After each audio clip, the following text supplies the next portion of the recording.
केंद्र सरकार और राज्य सरकारें मिलकर ठेकेदारी प्रथा को बढ़ावा दे रही हैं। कार्ल मार्क्स ने कहा था, दुनिया के मजदूरों तुम सब एक हो जाओ, तुम्हारे पास खोने के लिए बेड़ियां और पाने के लिए पूरा विश्व तुम्हारे सामने है। ये जो अनाज बांट के लोगों की वोट पे चोरी डाका डाल रहे हैं, स्वाभिमान का जो जीवन छीनकर आपको गुलामी का जीवन दे रहे हैं, ये बहुत बड़ा षड्यंत्र है। आपको हमेशा के लिए मजदूर बना के रख के आपको फिर से गुलाम बनाने का। मजदूरों को 14-14 घंटे काम करना पड़ता था, तो उसके बारे में डॉक्टर बाबा साहेब अंबेडकर जी ने मिनिमम वेजेस एक्ट, न्यूनतम मजदूरी का कानून बनाया और काम के घंटे 8 घंटे निर्धारित किए।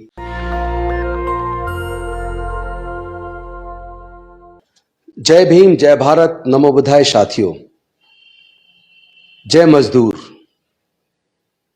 आज पूरी दुनिया अंतर्राष्ट्रीय मजदूर दिवस मना रही है।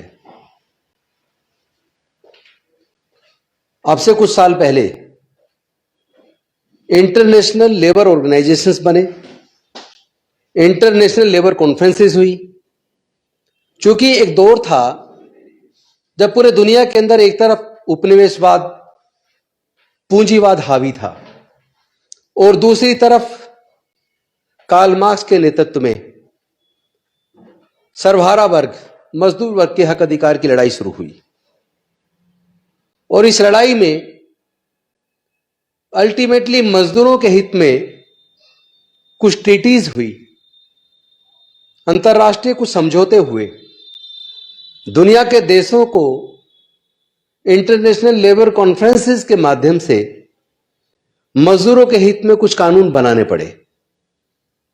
इसी बीच अगर मैं भारत की बात करूं तो भारत में 1942 से 1946 तक ब्रिटिश वायसराय की काउंसिल में doctor Baba Saheb Ambedkar labour minister रहे।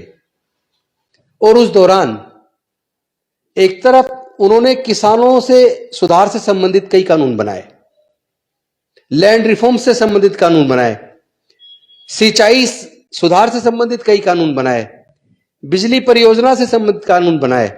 लेकिन साथ ही साथ दूसरी तरफ मजदूरों से संबंधित अनेक कानून बनाए।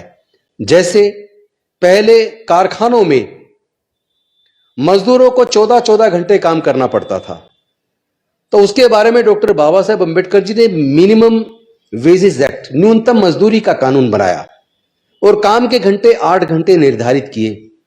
लोगों को समय पर पैसा नहीं मिलता था, उनकी सैलरी नहीं मिलती थी, तो मजदूरों को समय से सैलरी मिले, इसके लिए पेमेंट ऑफ वेजेस एक्ट बनाया। मजदूरों को सोशल सिक्योरिटी के नाम पर कुछ नहीं था और महिलाओं से काम कराया जाता था, कम पैसे मिलते थे, बराबर उनको पैसा नहीं मिलता था।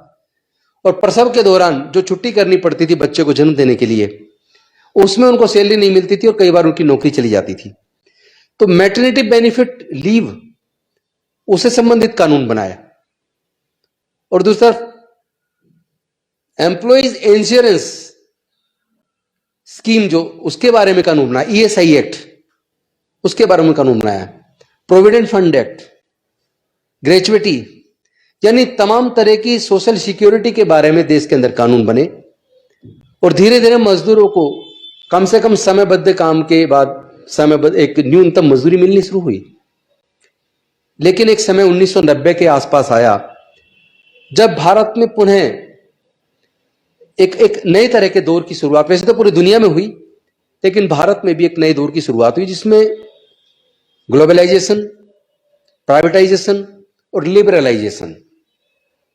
इस दौर में 1990 के आसपास मल्टीनेशनल कंपनीज भी भारत में आई और उनके दबाव में भारत की सरकार और राज्य सरकारों ने जो पहले मजदूरों के फेवर में कानून हुआ करते थे, उनके बारे में अनेकों बदलाव करके मजदूरों की सुरक्षा से संबंधित कानून पर कई प्रकार के ब्रेक लगा दिए।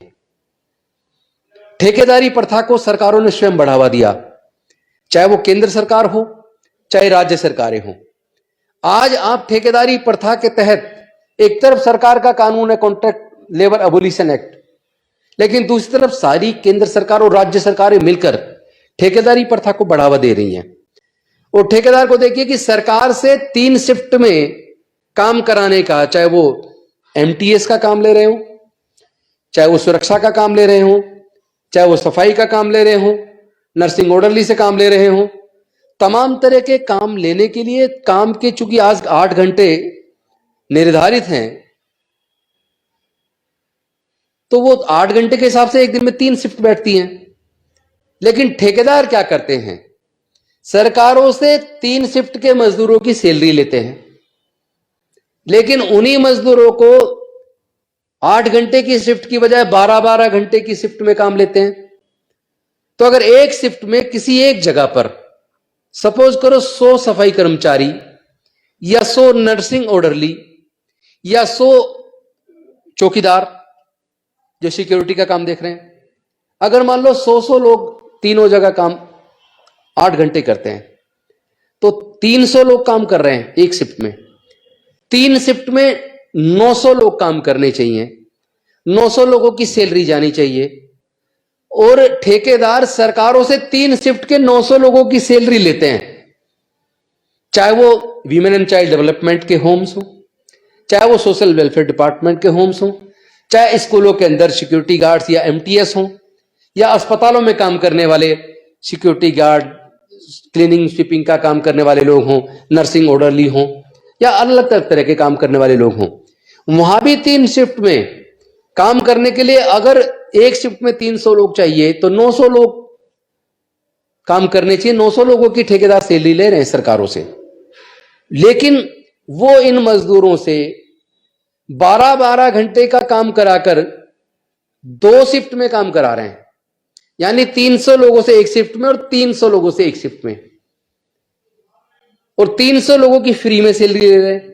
तो एक तरफ 300 लोगों की फ्री में सैलरी ले रहे हैं ठेकेदार लोग, और दूसरी तरफ मजदूरों का इतना ज्यादा शोषण हो रहा है, सिक्योरिटी गार्ड्स का इतना ज्यादा शोषण हो रहा है, नर्सिंग ऑर्डरली का इतना ज्यादा शोषण हो रहा है, तमाम तरह के जितने ठेकेदारी प्रथा के तहत नौकरियां हैं, उसमें अगर न्यूनतम मजदूरी सपोज करो 16,600 कुछ रुपए है, तो 16,600 कुछ रुपए में से मजदूर को 8,000, 9,000, 10,000 रुपया केवल मिलता है। दिखाने को तो अकाउंट में उसका पूरा पैसा जाता है, लेकिन उसके बाद वो पैसा विड्रॉ होता है। उनके एटीएम कार्ड्स ठेकेदारों के पास होते हैं। यहां तक देखने में आया कि कई बार तो मजदूर को यही नहीं पता होता किस बैंक में उसका अकाउंट है। अकाउंट भी ठेकेदार खुलवाते हैं, पासबुक भी ठेकेदार रखते हैं, उनके एटीएम कार्ड भी ठेकेदार रखते हैं, और उनकी सैलरी विड्रॉ करके उनको 8,000, 7,000, 9,000, 10,000 वो ठेकेदार को देते हैं। बाकी का पैसा ठेकेदार अपने पास रख लेते हैं। यानी 5,000 से लेकर 8,000 तक प्रत्येक एम्प्लॉई, प्रत्येक मजदूर 8,000 रुपए, तो 5,000 से लेकर 8,000 तक ये ठेकेदार लोग रख लेते हैं। और मजदूर को या इन तरह की जो एनओ का काम कर रहे हैं, सिक्योरिटी का गार्ड का काम कर रहे हैं, नर्सिंग ऑर्डरली का काम कर रहे हैं, या एमटीएस का जो काम देख रहे हैं, उनको लेके 7,000 से उनको 10-12,000 तक सैलरी मिल रही है। बाकी का पूरा हिस्सा वो खा रहे हैं, अफसर साइज में मिली हुई है। मैं आप सबसे पूछना चाहता हूं, आखिर ये सरकारें जो आज के दिन 1 मई को मजदूर दिवस मना रही हैं, सारे नेता अपने फेसबुक ट्विटर से मजदूर दिवस की शुभकामनाएं दे रहे हैं, तो भाई ये झूठी शुभकामनाएं क्यों दे रहे हो आप? आपके अधिकार क्षेत्र में आप ठेकेदारी प्रथा को खत्म क्यों नहीं करते? आखिर ठेकेदारी प्रथा को क्यों जारी रखना चाहते हैं?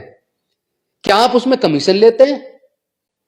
क्या मजदूरों के हक के पैसे में बंदरबाट होती है ठेकेदारों के और अफसरशाही के बीच में? अगर नहीं होती तो फिर आप इसमें सुधार क्यों नहीं कर रहे हैं? और एक और चीज मैं आपको बताना चाहता हूं, एक तरह की चोरी और हो रही है, जिस तरह का मैंने देखा है कई बार, कि जो उनका ईएसआई का जो पैसा कटता है, सरकार भी उसमें अपना शेयर देती है, पीएफ का शेयर कटता है, सरकार भी उसमें अपना हिस्सा देती है। वो अकाउंट, उनका पीएफ के अकाउंट में उनके ईएसआई का पैसा वो जमा ही नहीं करता ठेकेदार, फर्जी रिकॉर्ड दिखा देता हम जमा कर रहे हैं, और वो पैसा पूरा चुरा रहा है।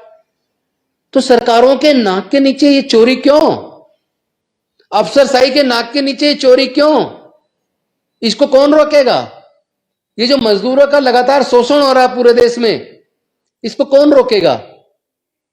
मुझे लगता है कि फिर एक आंदोलन चलाना पड़ेगा, जिस तरह एक तरफ आजादी की लड़ाई का आंदोलन चला था, उसी तरह मजदूरों के हक अधिकार के लिए और उनको न्याय मिले, उनको 8 घंटे से ज्यादा अगर टाइम काम लिया जाए तो उसको ओवर टाइम मिले जो नहीं देते, यह सुनिश्चित होना चाहिए। अफसरों के घर पे जो लोग काम कर रहे हैं उनकी पोस्टिंग कहीं और है और वो 12-12, 14-14 घंटे काम कर रहे हैं।